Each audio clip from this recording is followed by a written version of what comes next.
Lecture 4, The Frankfurt School in the Real World, A Skeptic's View. Opening, Why Skepticism Matters Here. We've spent 3 lectures taking the Frankfurt School seriously, and they deserve to be taken seriously. The depth of their engagement with Hegel, Marx, Weber, Freud, and the esoteric undercurrents of Western thought is genuinely impressive. But serious thought deserves serious challenge. And the Frankfurt School, perhaps more than almost any other tradition in modern intellectual history, has attracted not just admiration, but sustained, pointed, and often devastating criticism.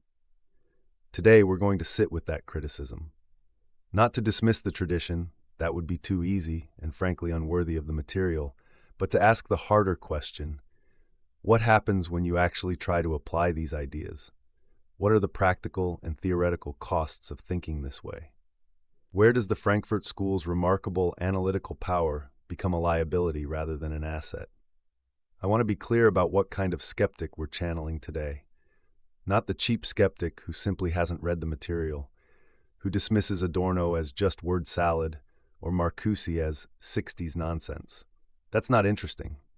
We're channeling the informed skeptic, someone who is engaged carefully with the tradition, finds genuine value in it, but keeps running into problems they cannot resolve.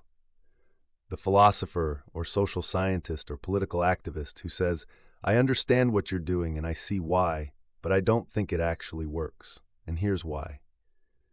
There are roughly 6 families of objection I want to work through today. They build on each other. By the end, I think you'll see that they converge on a single deep problem, one that, interestingly enough, loops back to issues the esoteric and mystical traditions we've discussed were grappling with long before Frankfurt.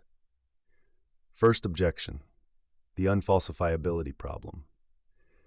Let's start with what is probably the most common, serious objection, one associated particularly with Karl Popper, but by no means confined to him.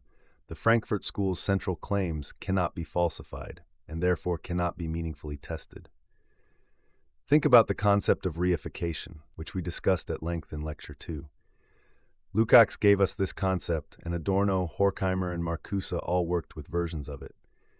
The claim is that under capitalism, human beings and their relationships become thing-like, commodified, abstracted, stripped of their living qualities and reduced to exchangeable units.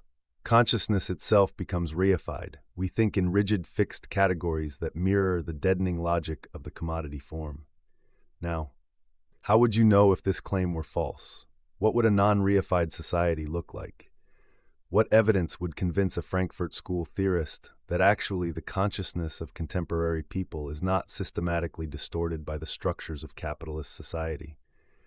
The uncomfortable answer is, nothing would. And this is not an accident, it's structural to the framework. Because the theory contains within itself an explanation for why people fail to recognize their own reification. If workers in a capitalist society say, "Actually, I feel fine, I find my work meaningful, I don't experience myself as a commodity," the Frankfurt School has a ready answer. That's false consciousness. Your very contentment is a symptom of how successfully the system has colonized your subjectivity. This is an extraordinarily powerful rhetorical move. But notice what it does epistemically. It makes the theory immune to disconfirmation from first-person testimony. The subjects whose lives the theory purports to describe cannot, by definition, be witnesses in their own case. Their agreement confirms the theory.